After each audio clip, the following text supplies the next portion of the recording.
exposición temprana de los niños a las pantallas, la Badar Ángeles Gómez, que es psicóloga de la Unidad de Atención Temprana Fuente San Luis, de aquí de Valencia, muy veterana de atención temprana y socia fundadora de APAP. La charla nos pareció a todos muy interesante, ya se hizo en octubre solo para profesionales y tanto desde la Junta Ejecutiva como desde la Comisión valoramos que se debería hacer para las familias, porque realmente son las familias las que deben conocer los riesgos que supone el uso temprano de pantallas y poder gestionar esa situación para hacer una verdadera labor preventiva. Y sin más, pues le doy la palabra a Ángeles y vamos a disfrutar. Vale, gracias Carmen y gracias Otilia. Pues nada, voy a empezar ya. Como ha comentado Carmen, bueno, estoy en la unidad de atención temprana y entonces, bueno, un poco lo que voy a hablar es un poco sobre la experiencia de los últimos años en los que estamos viendo que va aumentando considerablemente la demanda de niños que vienen remitidos por el pediatra porque presentan un retraso en el desarrollo del lenguaje. También nos damos cuenta que aparte de ese retraso del lenguaje, pues presentan otro tipo de conductas como es una excesiva actividad motriz, dificultad en prestar atención, pocas conductas comunicativas, hay también poca búsqueda de interacción, con frecuencia tienen también dificultades en conciliar el sueño y también con cierta frecuencia presentan rabietas que a veces son muy intensas y que son difíciles de controlar.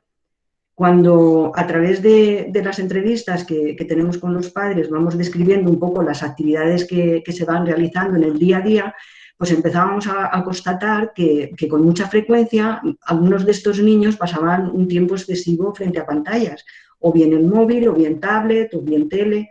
Entonces, también, al mismo tiempo, hemos ido viendo estos últimos años cómo está también cambiando nuestra forma de comunicarnos, cómo cada vez es más frecuente que utilicemos como comunicación también esta tecnología. Entonces, empezamos a pensar si esto podía estar relacionado con lo que nosotros estábamos viendo en la consulta.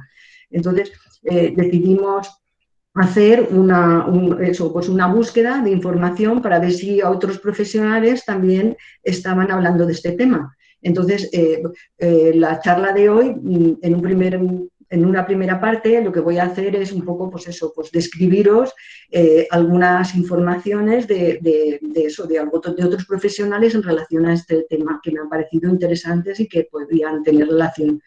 Entonces, voy a empezar con Chris Rowan, que ella es una terapeuta ocupacional pediátrica canadiense y ya desde el 2015, en un blog que ella tiene, empezó a hablar bastante de este tema. Entonces, ella considera que factores que son fundamentales para un desarrollo saludable son el movimiento, el tacto, la interacción humana y el contacto con la naturaleza, porque son los que preparan al niño para tener la postura adecuada, la coordinación bimanual y para también conseguir un estado de regulación que le permita después los aprendizajes. Considera que los niños necesitan 2 o 3 horas de juegos activos para que puedan desarrollarse saludablemente.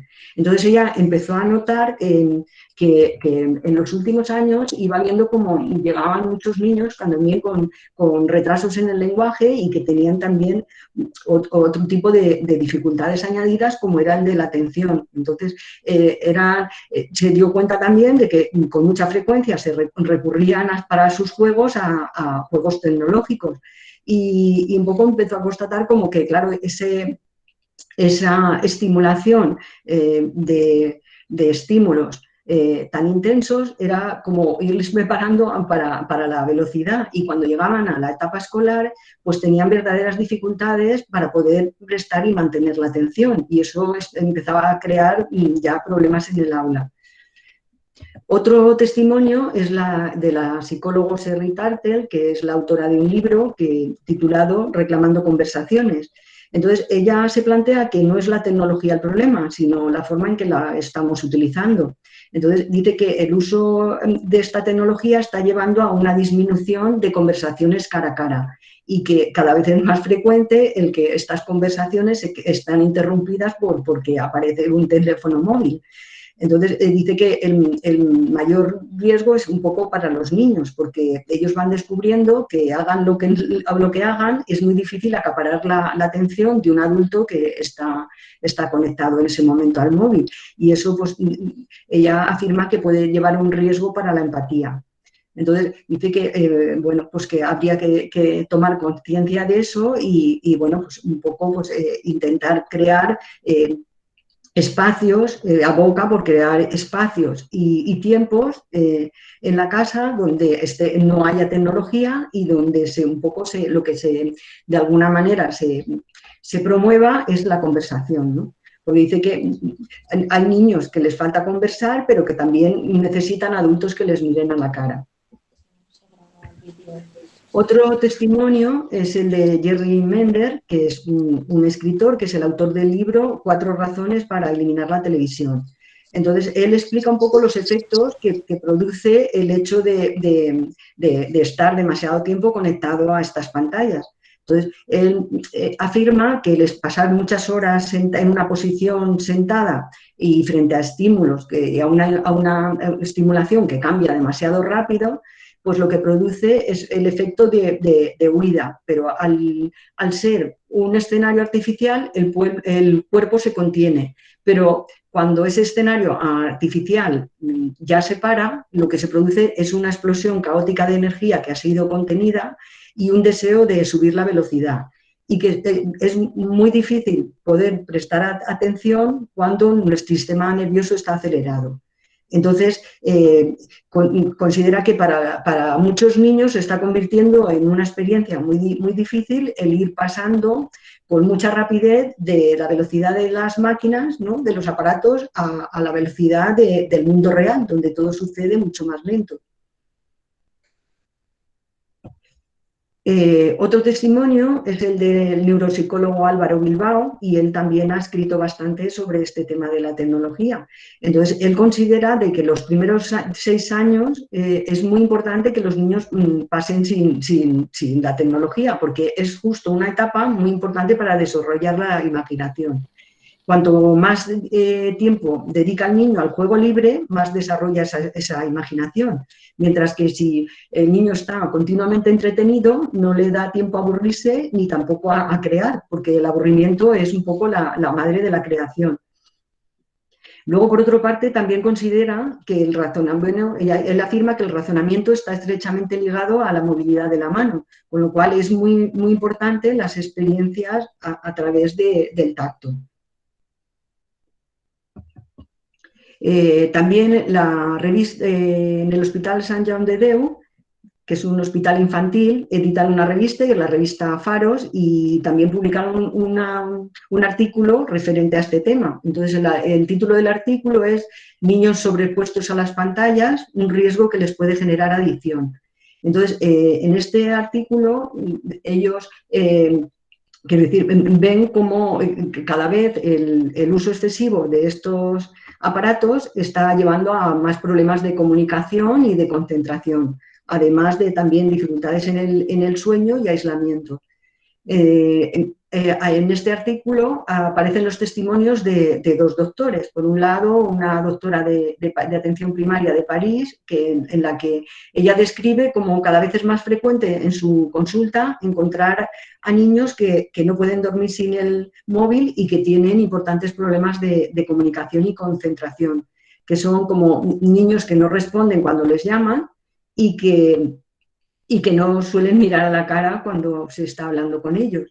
Entonces, ella empezó a darse cuenta de que, bueno, de que cuando dejaban de estar, se les retiraba el móvil, pues presentaban un malestar intenso, ¿no? Porque dice que un niño se puede cansar de un juguete o de un juego, pero nunca puede dejar de mirar una pantalla, ¿no?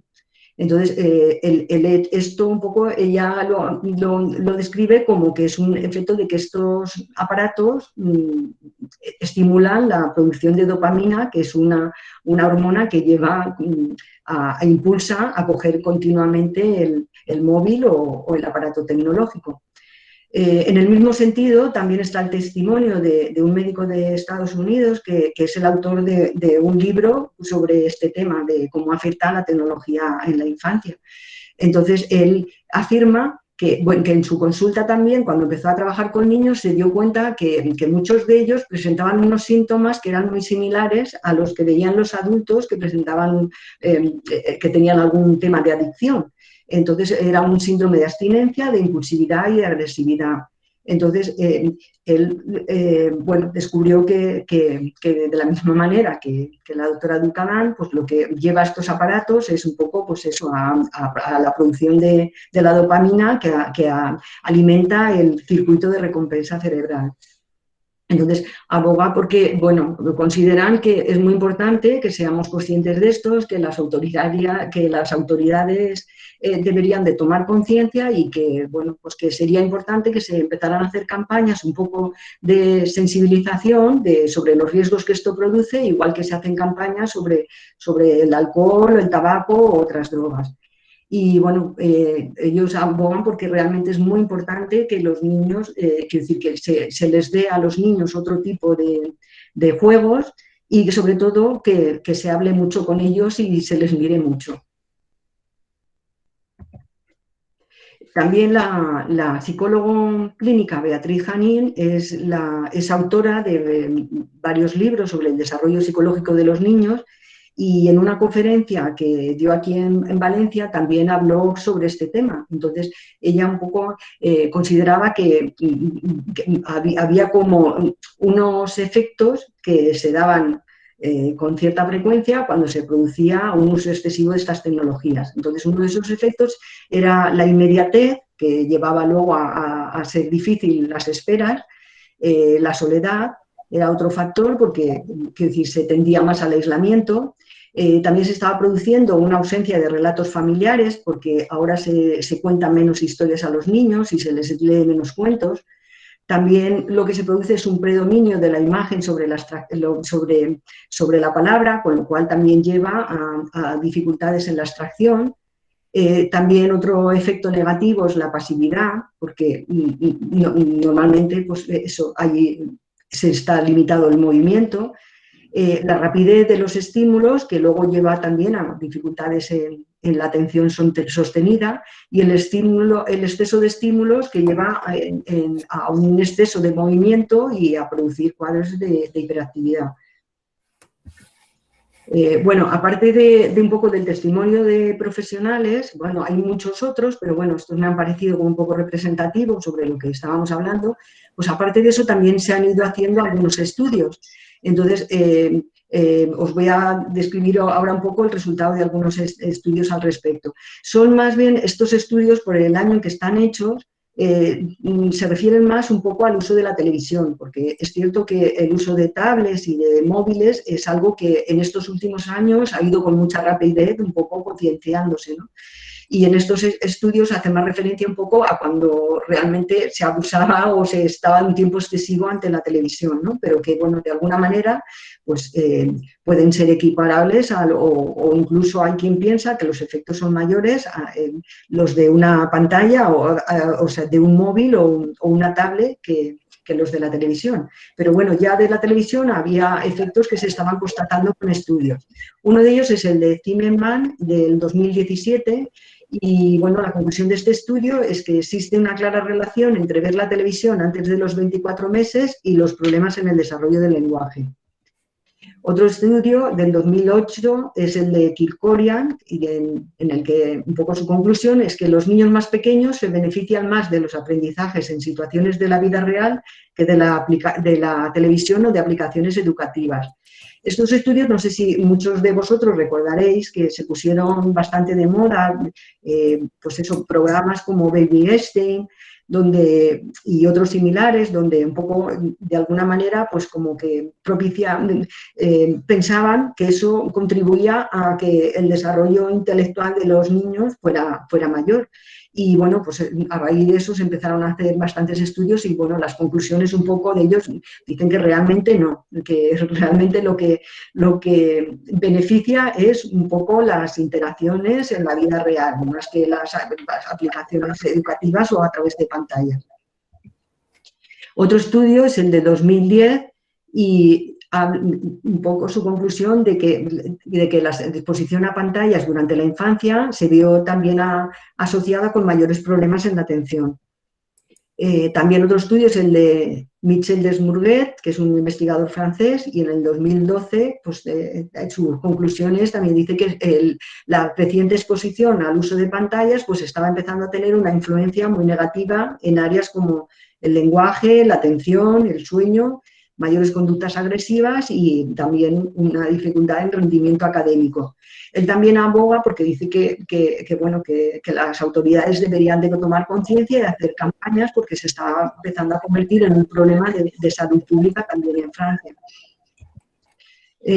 Otro estudio es el de Smith y colaboradores y del 2008 este estudio no solo se refiere a la exposición directa a las pantallas, sino también cómo puede afectar el que, aunque el niño no esté expuesto directamente, esté la pantalla encendida y esté de fondo, ¿no? La televisión. Entonces, un poco lo que concluye es que la televisión de fondo también perturba la conducta de juego de los niños aunque parece que le estén prestando poca atención. Y también dice que la televisión de fondo pues, afecta a la calidad de interacción entre padres e hijos. Y otro estudio similar, el del PEN de 2014, pues viene también un poco a concluir lo mismo, que la televisión de fondo afecta a la cantidad y calidad del lenguaje paterno orientado a los niños, y este lenguaje paterno pues sí que está demostrado que está directamente relacionado con el desarrollo del lenguaje en los niños. Bueno, en el 2011 la Academia Americana de Pediatría y posteriormente en el 2014 la Sociedad Canadiense de Pediatría ya recomiendan evitar totalmente la exposición a la televisión o a otras pantallas antes de los 2 años, porque consideran que los niños aprenden de las interacciones con las personas, no con las pantallas. Y posteriormente, ya en el 2016, la Asociación Española de Pediatría, en el especial El Ejercicio Salud, también recomienda que los menores de 2 años no pasen nada de tiempo frente a las pantallas. Y de 2 a 4 años, no más de 1 hora diaria.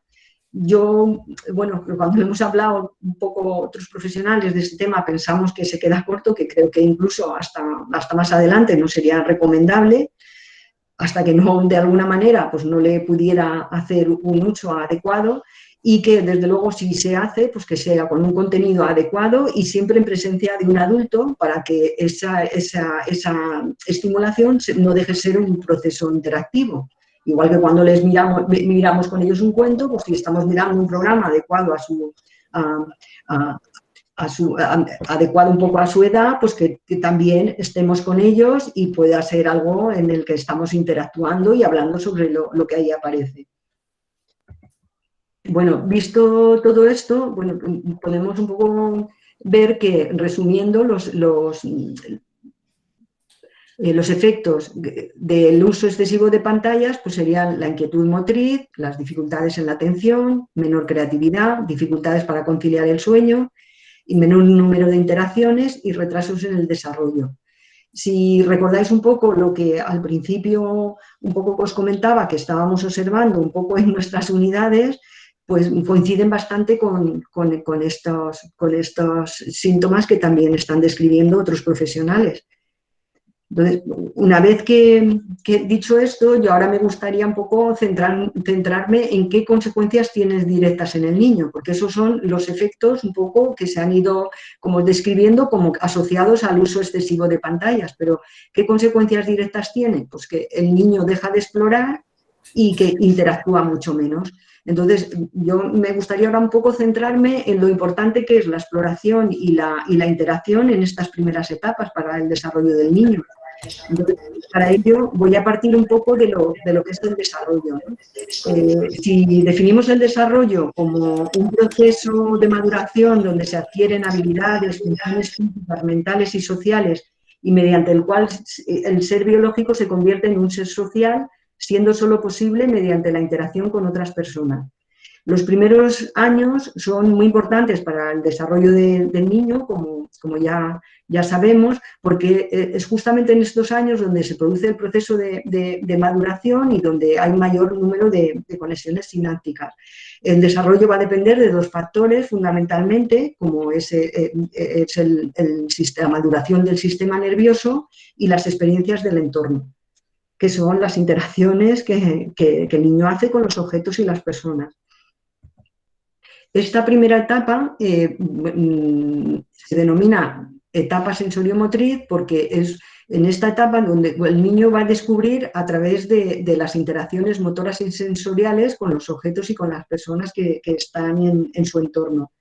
Entonces, en esta primera etapa hay un primer momento que es posterior al nacimiento, que podemos denominar etapa de regulación, donde el niño va a ir regulando sus estados fisiológicos y va a ir adquiriendo los ritmos de alimentación y sueño que le van a permitir tener un estado de calma y alerta. También es una importancia es muy importante esta etapa porque justo es donde se produce la vinculación a través del apego, se produce la vinculación con las personas de su entorno.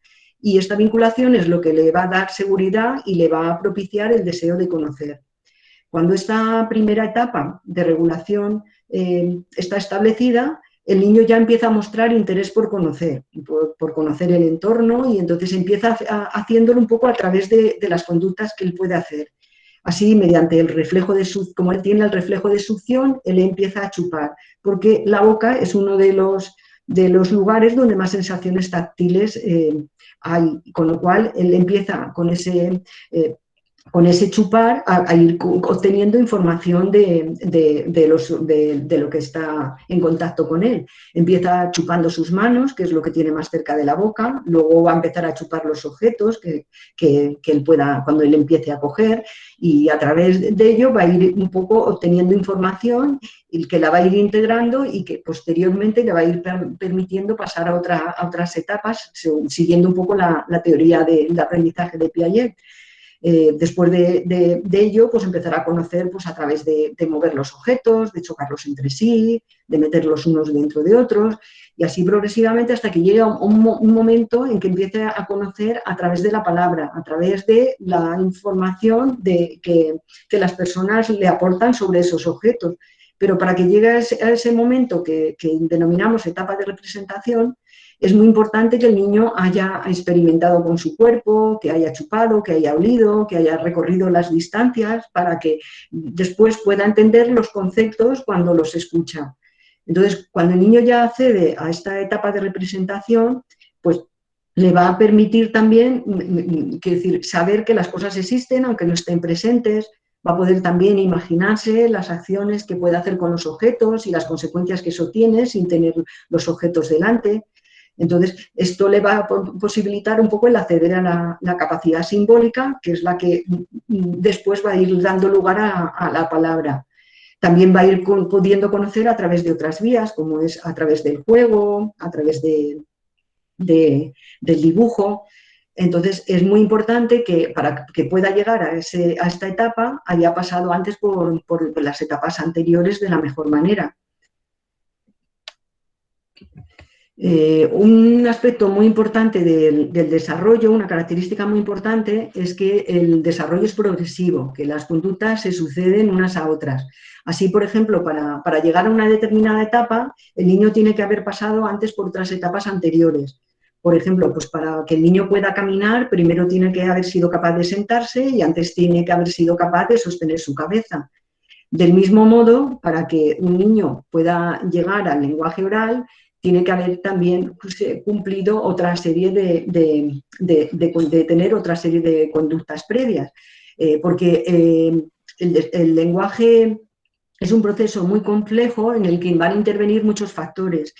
Van a intervenir los órganos perceptivos, como la audición, que tienen que estar en perfecto estado para que le permitan escuchar los sonidos del lenguaje. Tiene que también haber ejercitado los órganos fonoarticulatorios a través de un poco de las etapas anteriores, de gorgojeos, de balbuceos, para que luego pueda acceder a la palabra.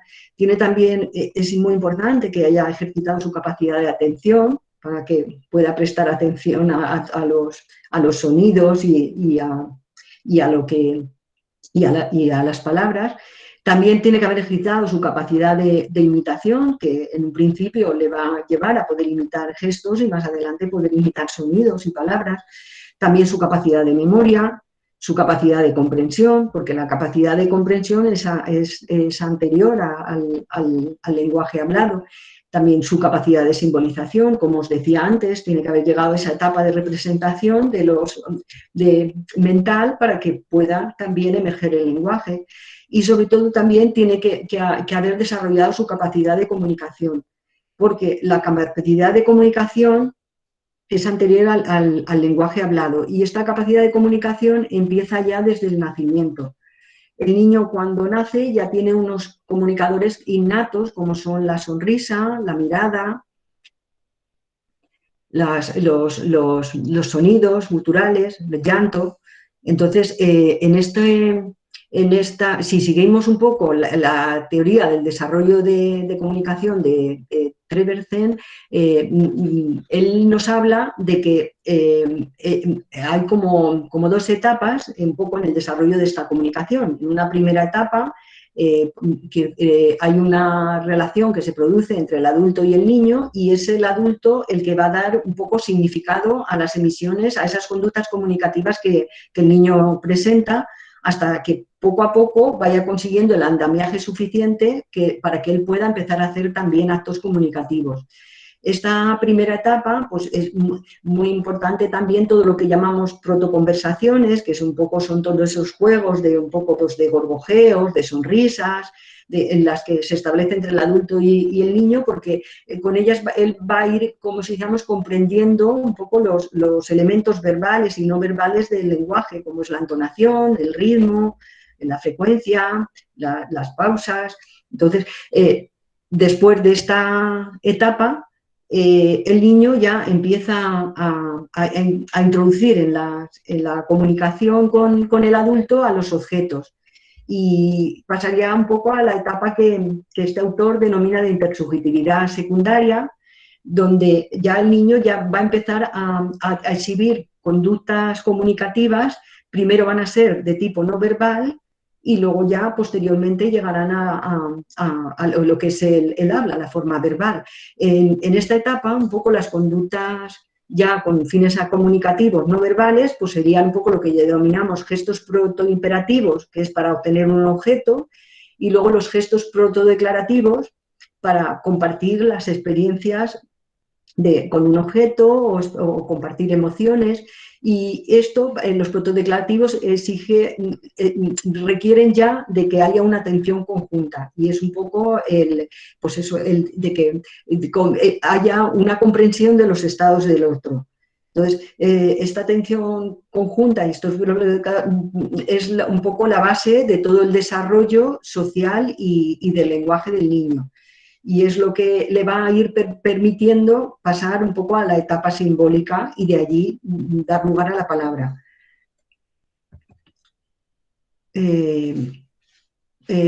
Los logopedas Adoración Juárez y Man Monfort son autores de varios libros sobre el tema del lenguaje en el niño. Entonces, ellos consideran que el modelo de los padres es un poco el modelo más natural de adquisición del lenguaje para un niño. Y eso es debido a que este lenguaje de los padres tiene unas características que le facilitan que el niño vaya adquiriendo ese lenguaje. Estas características son el que se da dentro de las situaciones cotidianas, por ejemplo, dentro de las rutinas y las acciones de juego. Se da también en situaciones de acción y de atención conjunta. Y también se da dentro de situaciones motivantes y significativas para el niño. Se van adaptando un poco a sus intereses. También posee otra serie de características, el habla, porque suele ser un habla con una entonación más agradable, un habla más lenta y de una pronunciación más clara, y donde hay unas paradas más frecuentes. Y todas estas características pues, ayudan un poco a que el niño vaya desarrollando ese lenguaje, facilitan un poco esa adquisición. A mí me gusta mucho esta frase de Peter, en la que dice que nada puede compararse con la combinación de conocimientos, cuidados y experiencias de los padres. Y bueno, un poco resumiendo todo esto, a mí me gustaría mucho que pudiéramos reflexionar sobre un poco lo que puede implicar el que el niño explore menos e interactúe menos, visto la importancia que tiene el explorar y el interactuar para el desarrollo del niño. Entonces, ¿qué es decir, habría que reflexionar sobre qué es lo que ocurre cuando el niño esto lo hace muy a menudo, porque que no es lo mismo, pues bueno, pues que lo vea esporádicamente y en presencia de un adulto, a que el niño se pase muchas horas frente a una pantalla y explore menos y interactúe menos. Y sí que vemos con frecuencia, como os decía antes, pues que cuando un poco vamos viendo las actividades del día a día, vemos que con mucha frecuencia pues se les pone frente a una pantalla pues a la hora de la comida, y con lo cual un poco se le priva de la experiencia y conocimiento de los alimentos y un poco de que, de que ellos lleguen a verlo como algo placentero. También con mucha frecuencia vemos que se duermen ante una pantalla, con lo cual eso pues, impide también que entren de una manera relajada en el sueño y que ese sueño sea también más reparador. También con mucha frecuencia vemos que se les pone para que estén entretenidos, lo cual, pues como decía también Álvaro Bilbao, pues eso va en detrimento de su creatividad, porque si él está continuamente entretenido, pues no se va a aburrir y ese aburrimiento es lo que le iba a llevar a un poco a crear otras formas de juego y a imaginar. Y también con mucha frecuencia vemos que se les deja a veces pues para evitar rabietas, cuando eso también con eso estamos impidiendo bueno, descubran un poco lo que es la capacidad de frustración y de que aprendan a encontrar recursos de contención propios. Entonces yo para finalizar me quedo con esta frase de Álvaro Bilbao que comparto totalmente, en la que afirma que primero enseñemos al cerebro a pensar, a estar atentos, a imaginar, y luego ya le podemos enseñar a dominar las herramientas que tiene a su disposición, porque la tecnología debe de ser una herramienta más, no un fin en sí mismo, y un poco pues el dársela a los niños cuando tengan la capacidad de poder utilizarla de la manera adecuada. Y bueno, por mi parte, pues yo ya he terminado la exposición. Ahora, bueno, si tenéis alguna pregunta sobre este tema o queréis compartir algún aspecto, pues bueno, pues ya estoy a vuestra disposición.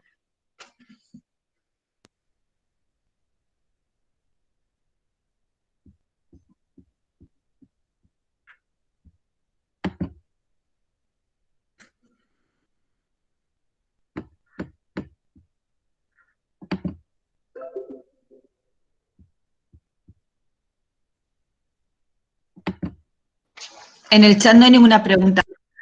Vale. Bueno. Si quiere hacerla, la puede hacer sin problemas. Si tenéis alguna duda, alguna pregunta, lo que sea, se lo podéis hacer, Ángeles.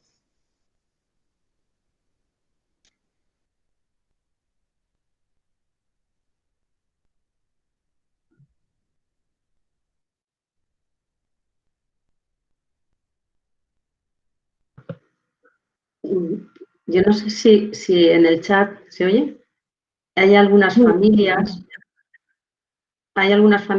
y si han reflexionado, han pensado, cuál es su opinión. Me gustaría, porque a nivel profesional yo creo que todo es bastante claro, pero sí que a nivel familiar, ¿no? Si alguien nos pudiera, algunos padres, es que no sé si hay familias, si alguien quiere decir alguna cosa.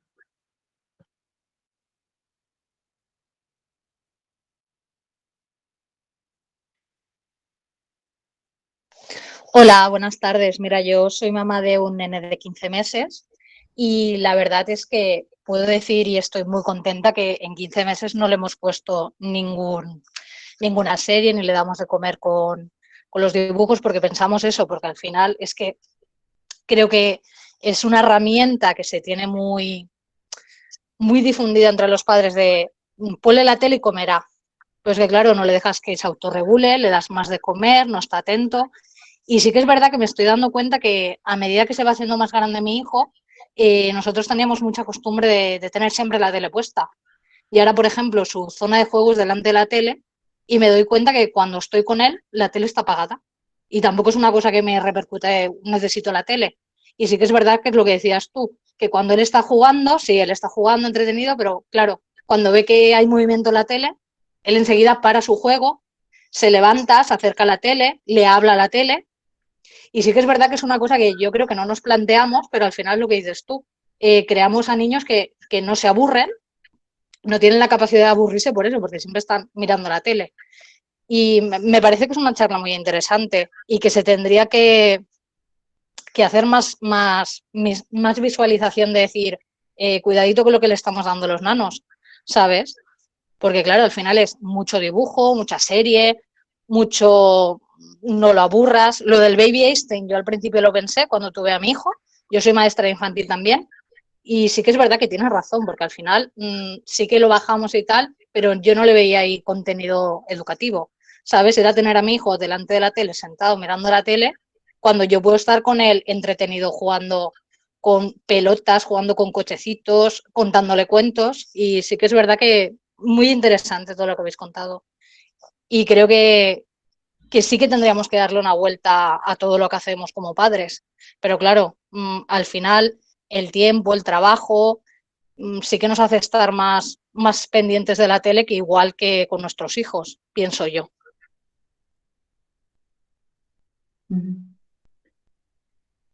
Sí, estoy totalmente de acuerdo contigo, ¿no? Un poco el sentido era ese, ¿no? Un poco lo que intentaba explicar, ¿no?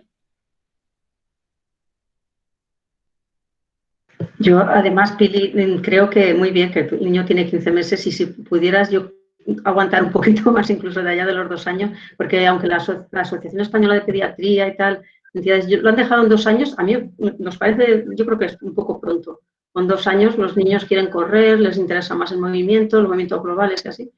Entonces, las interacciones pueden ser también muy ricas y muy buenas todavía con 2 años y hay que seguir aprovechando eso y ya con 3, pues a lo mejor es otra cosa, no sé, concreta, pero todo lo que lo puedas estirar yo creo que va a venir bien. Sí, yo en ese sentido, pues eso, añadiría que realmente, quiero decir, haría incidencia en que lo tenemos que ver no un fin en sí mismo, sino una herramienta. Entonces, una herramienta buscándole la utilidad y cuando realmente pues, tenga como si dijéramos, la capacidad como para que esa herramienta le sea útil, entonces dejarla, pero no antes, porque antes realmente el uso no va a ser el adecuado. De hecho, bueno, pues Álvaro Bilbao, un poco como os decía, pues él, dice, él considera que hasta los 6 años pues no tiene porque no les aporta nada, ¿no?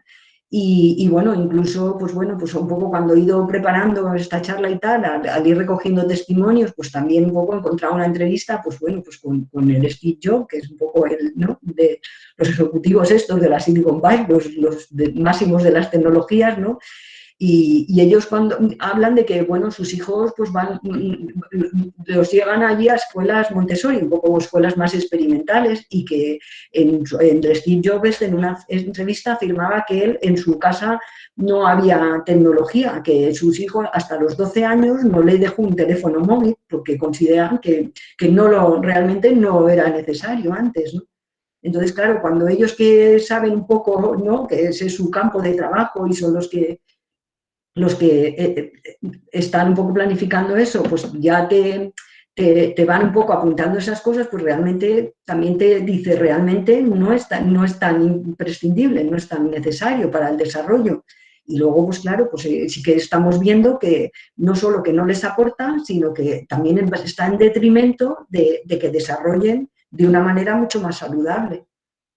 Como es un poco, pues eso, todo lo que es interacción, todo lo que es juego, es decir, un poco el compartir, todo lo que tú has explicado, que te has dado cuenta que con tu hijo estás haciendo.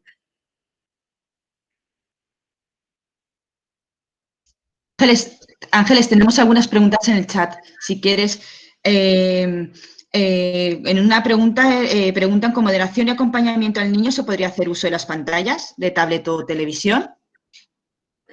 Sí, como decía antes, quiero decir, cuando he dicho un poco las recomendaciones que hacía la Academia de Pediatría, ¿no? Un poco, pues eso, pues que dice que a partir de entre 2 y 4 años con un contenido adecuado y tal, yo ahí añadiría, ya os digo, para mí me parece que todavía es pronto, pero bueno, que si se hace, pues se haría pues como si fuera una herramienta siempre en compañía de un adulto, pues igual que le miramos un cuento, que miramos un cuento con él, pues a lo mejor pues un contenido de la tele, si él ya tiene la capacidad simbólica como para darse cuenta de lo que implican las imágenes, ¿no? Y se va dando, pues entonces que sea un acto interactivo, ¿no? Un poco en el que vamos contando lo que allí va apareciendo. Pero claro, siempre que el niño ya llega a ese punto en que pueda entender lo que la imagen le está transmitiendo.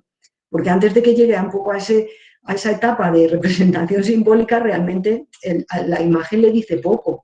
Entonces, claro, el que se quede mirándolo no quiere decir que le esté llegando, le que esté aportando. Lo que se queda es atrapado y fascinado por el tanto estímulo que hay ante esa pantalla.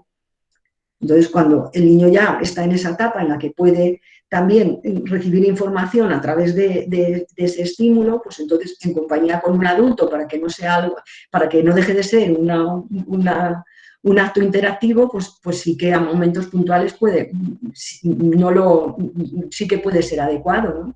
Como puede ser el mirar un cuento o jugar a un juego, ¿no? Pero ya, bueno, volviendo un poco a recordar, cuando el niño ya está en ese punto en el que puede aportarle eso que transmite la pantalla. Mira, también tienes un comentario que dice que es interesante, que dice que, claro, que nosotros somos el principal referente, que igual deberíamos también usar menos las pantallas en su presencia.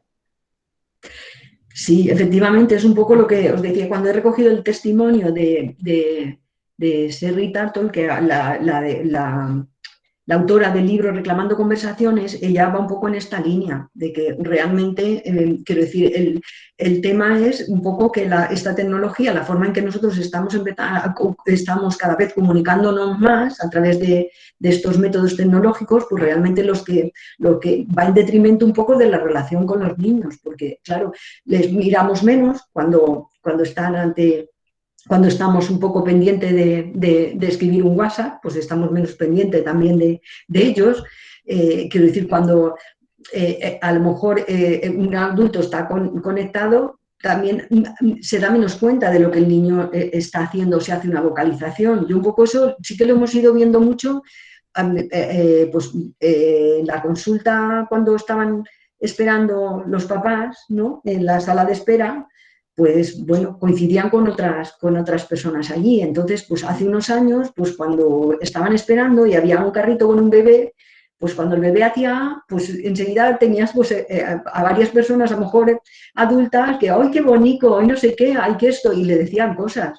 Hoy en día, bueno, pues esta situación se da y cada adulto está metido en su pantalla esperando y el bebé ya puede hacer lo que haga, que nadie le dice nada. Y eso sucede cuando van en el autobús, bueno, un poco en la situación normalizada, ahora en esta época que estamos, es un poco un paréntesis, pero bueno, que ha estado sucediendo hasta que en el que cuando hemos ido a espacios así sociales de confluir con otra gente, pues claro, los niños realmente reciben mucha menos estimulación por parte de todos, de los adultos. O sea, ya no solo el que ellos estén expuestos directamente a las pantallas, es que nosotros también interactuamos menos con ellos, porque nos atrapa mucho también esta tecnología, que también la utilizamos para entretenernos y para comunicarnos. Y claro, ellos también son el reflejo de lo que ven, es decir, ellos aprenden por imitación. Entonces, de hecho, alguien me contaba la anécdota que ahora pues cuando algunos niños un poco pues se limitan a hablar por teléfono, no es el limitar de llevarse el auricular a la oreja, que se hacía anteriormente.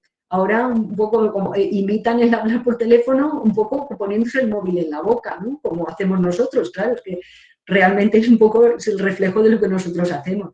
Que bueno, eso quizá no es tan importante, pero lo que sí que es importante es que con eso nos lleva a que les hablemos menos y les miremos menos también a la cara cuando estamos hablando con ellos. Porque en las conversaciones, y luego pues eso, lo que decía también la autora esta, es que ahora conversamos menos, es que se ha perdido un poco eso de conversar, el quedar para hablar, para conversar, es que ya cada vez se da menos. Y eso, claro, si queremos que un niño luego pues hable, nos mire, ¿no? Pues a la cara, pues también tenemos de alguna manera que fomentar eso desde pequeñitos.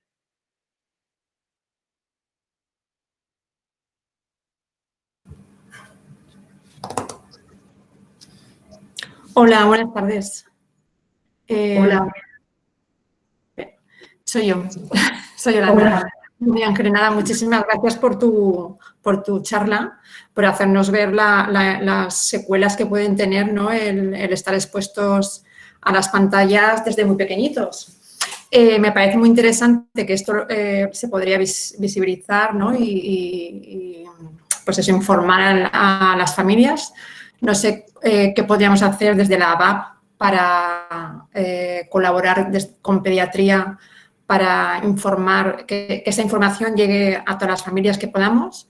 Pero luego también me parece muy interesante que aparte de que conozcan esas secuelas que pueden tener, el darles herramientas para sustituir a las pantallas, ¿no? Porque yo creo que muchos padres o muchas familias no saben ni siquiera jugar con sus hijos, ¿no? Porque sustituyen un poco los estilos de vida que llevamos, ¿no? Que, como has comentado tú ahora, nos hace perder ese tipo de juegos con los niños.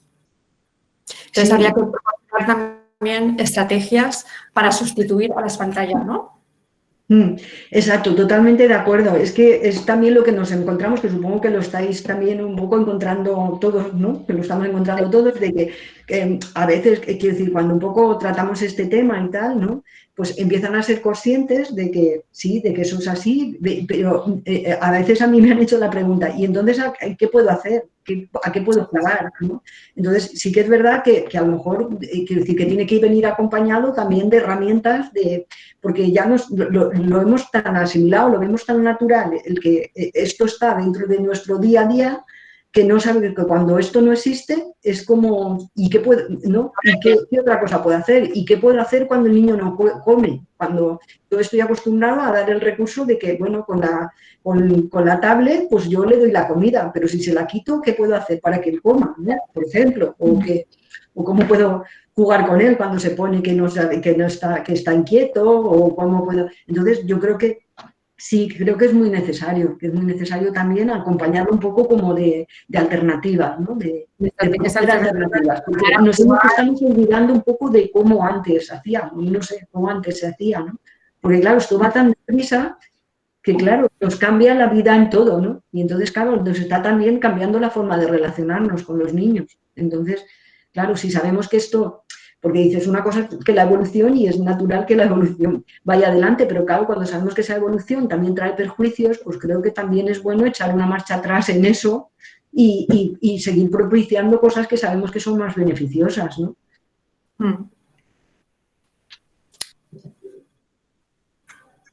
Pues eso, muchas gracias, María Ángeles.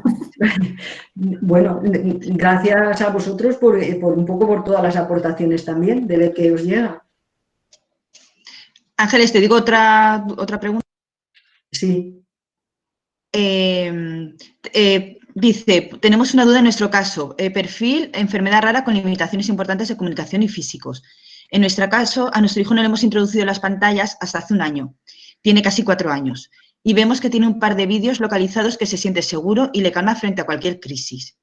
No tiene necesidad, pues no sabemos si es consciente de lo que está viendo, pero vemos que sí ve algo que nosotros no nos percatamos.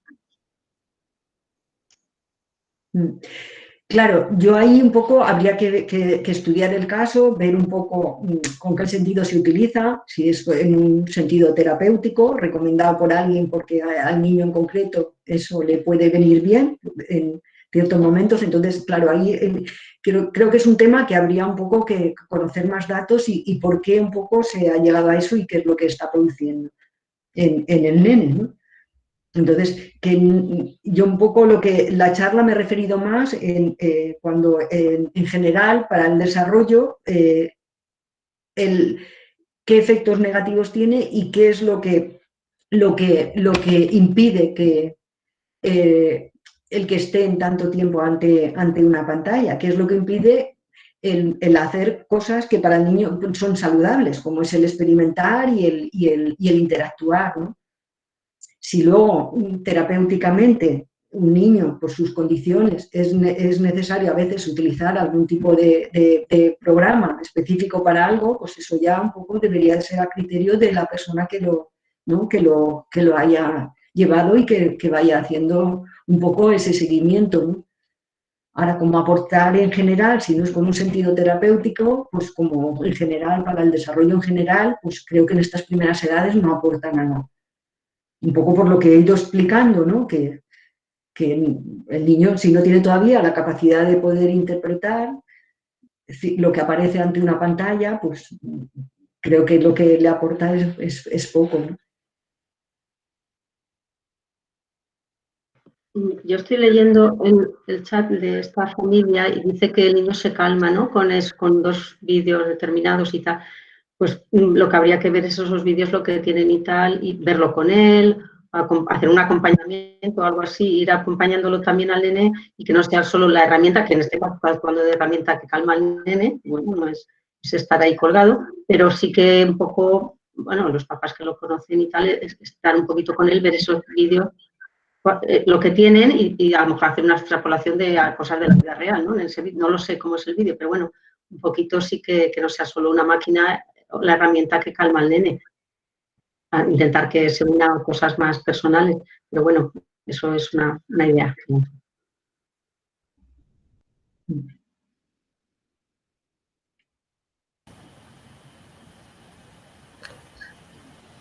Hola, buenas tardes. Yo soy Irene, que soy mamá de un niño que lleva Otilia.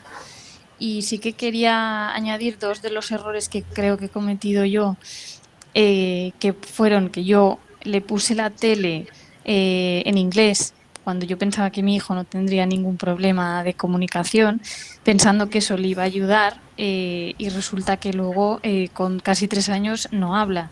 Entonces me he dado cuenta de que eso ha sido un error en el sentido de que le introduje la tele por hacerle un bien que luego resulta que no le hace ningún bien, y encima también el tema de la pandemia, que yo tenía que teletrabajar desde casa con un niño de 2 años, yo con el ordenador, entonces claro, le tenía que poner la tele a veces, bueno, muchas veces, porque claro, él no se entretenía, y eso que ha provocado que ahora él, claro, de una manera natural demande la tele.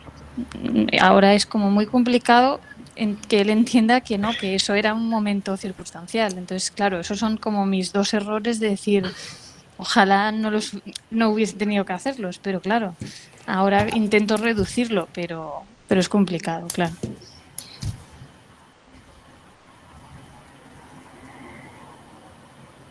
Claro, es un poco lo que sí que es cierto, pues eso, pues el tipo de forma de vida que tenemos, claro, está propiciando un poco pues que se recurra mucho a este tema, pero que yo creo que cuando nos damos cuenta de que eso realmente nos está aportando, pues que quizá, pues como decíamos antes, con ciertas aportaciones, un poco en cuanto a qué alternativas tenemos para poder hacer en vez de eso, pues creo que poco a poco se puede ir cambiando y los niños la verdad es que se adaptan fácil, porque bueno, yo creo que todos un poco estamos viviendo la experiencia de niños que un poco pues, estaban muy habituados a pasar muchas horas, claro, cuando de pronto se les retira, pues las consecuencias pues son, normalmente lo que hay es mucha irritabilidad, quiero decir que bueno, entonces, claro, a veces es difícil aguantar ese tirón de que te lo pidan y no se lo des, y que no, pero que cuando se consigue un poco llegar a ese punto, de ese límite, pues también los niños enseguida se adaptan a que hay otras formas para entretenerse. Quiero decir, que no les resulta tan difícil incluso el pasar a hacer otro tipo de actividades, ¿no? Cuando eso no está. Y sobre todo cuando hay más contacto humano, ¿no? Que decir que pues eso, pues cuando reciben más atención, pues también un niño de alguna manera, pues yo lo que he estado viendo es que el niño lo prefiere cuando tiene más atención, ¿no? Jordi ha levantado la mano. Sí, hola. Hola, Ángeles, felicidades por tu charla y por tu exposición. Y yo quería exponer también un caso, bueno, que se suele dar, y es que muchos padres anteponen pues un desarrollo tipo normal o normalizado a que su hijo, que utiliza tanto tablet, móvil, como el mando de la tele, como cualquier otra cosa, y ellos lo entienden que eso es muy bueno porque tiene competencias tecnológicas. Y eso es otro concepto que ahora mismo a muchos padres, a muchos nos cuesta empezar a intentar quitar, ¿no? Ya como tú bien decías. Es decir, porque muchos padres creen que hay artículos ya que con niños con 3, con 4 años pueden empezar a programar, pueden hacer determinadas cosas. Entonces, lo primero que quieren en esta sociedad tan tecnológica es que sus hijos sean competentes tecnológicamente también. Y este es un gran problema que tenemos. Claro, claro. Sí, eso nos pasa un poco, nos está pasando a todos, ¿no? Un poco que es un argumento que se está utilizando con mucha frecuencia, pero yo ahí un poco me remitiría a la última frase, la de Álvaro Bilbao, que os he puesto, ¿no? Que primero enseñemos al cerebro a pensar y a desarrollarse y luego ya le enseñaremos las herramientas que tiene a su disposición. Entonces, claro, la herramienta tecnológica, los niños de esta generación la van a aprender rapidísimo, pero cuando su cerebro esté preparado para utilizarla. Antes realmente no van a hacer que la puedan utilizar mejor, porque si no han tenido una base de desarrollo adecuado, tampoco van a poder luego utilizar de una forma adecuada esa herramienta. Entonces, creo que un poco es eso, es darle en cada momento lo adecuado. Y en estas primeras etapas lo adecuado no es la tecnología, porque no la pueden manejar, no les aporta nada, ¿no? Porque luego lo otro, al fin y al cabo, es, pues bueno, lo que ellos hacen pues es apretar botones, mover los deditos, apretar botones, pero realmente no les está aportando el que luego sepan mejor manejar esa tecnología, ¿no? Porque manejar la tecnología no es saber apretar el botón y cambiar de pantallas y buscar información, es otra cosa, ¿no? Entonces, claro, sí que es verdad que cuesta, porque es verdad que muchas veces hay papás que un poco lo utilizan pensando que es lo mejor para sus hijos, adelantarles un poco al manejo de esas tecnologías, porque hoy en día es lo que va a primar, ¿no? Pero claro, es un poco, de alguna manera, hacerles ver eso, que eso lo van a manejar como todos los niños de esta generación y lo van a aprender cuando llegue su momento, pero no antes, porque antes no va a hacer que el aprendizaje vaya más rápido de eso.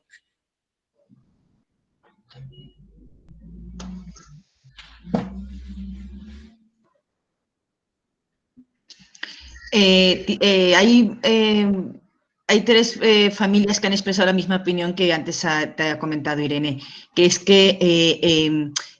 que lo entienden, pero que luego en la práctica les es muy complicado por la falta de tiempo y por el confinamiento. Coinciden varias también que, claro, han pasado de tener poco tiempo encendida la tele a tenerlo más tiempo. Varias familias insisten en ese dato.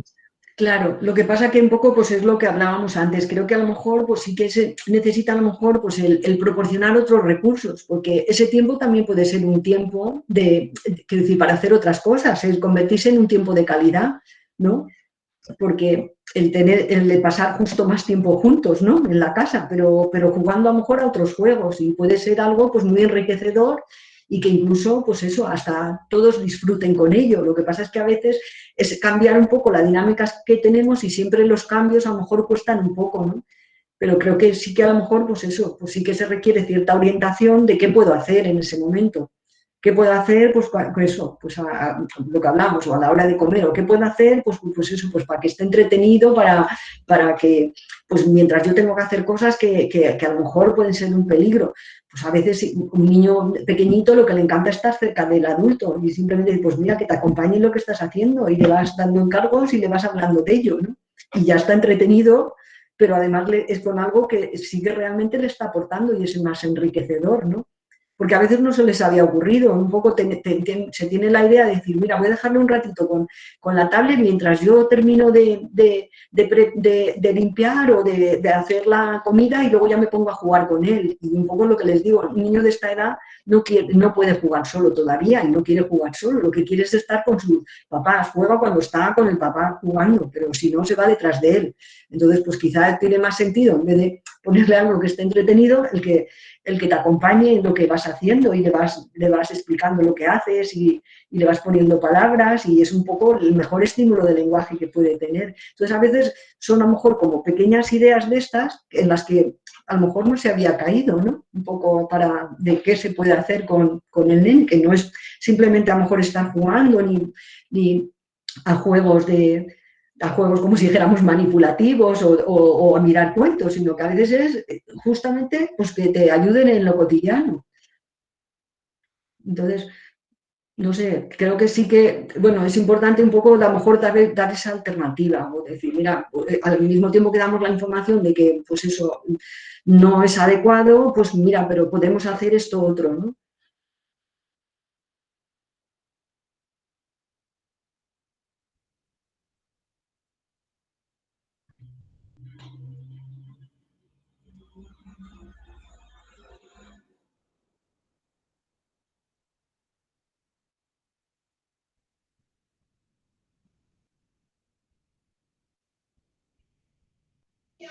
En principio en el chat no tienes más preguntas. No sé si alguien más quiere hacer algún comentario o duda o algo.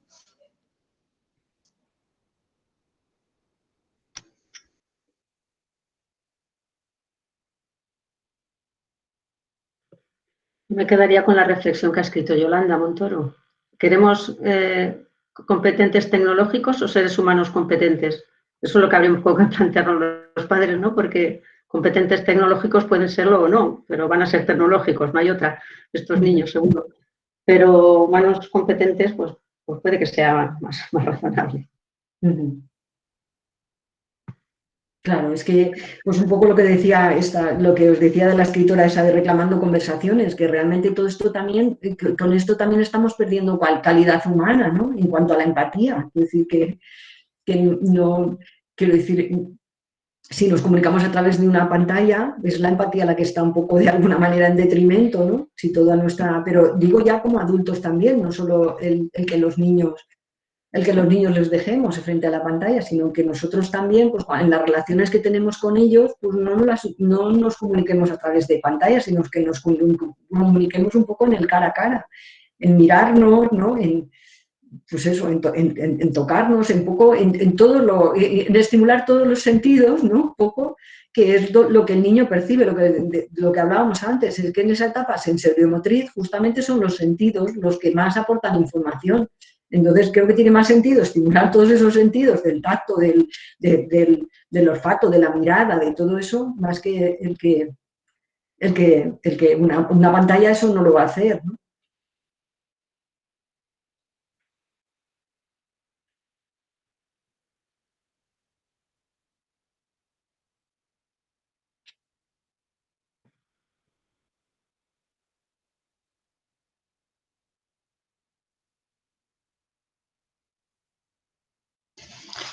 Bueno, pues si no hay más dudas o comentarios, si queréis, terminamos aquí. Muchas gracias por la charla, Ángeles. Ha estado muy interesante. Gracias a todos por asistir, por la presencia. Muchas gracias, Ángeles. Gracias a todos vosotros. Gracias. La charla se colgará en el canal YouTube de ABAP, porque hay gente que lo ha preguntado ¿vale? Y se puede volver a ver y enseñar a los papás. Gracias. Vale. Muchas gracias a todos. Vale. Adiós.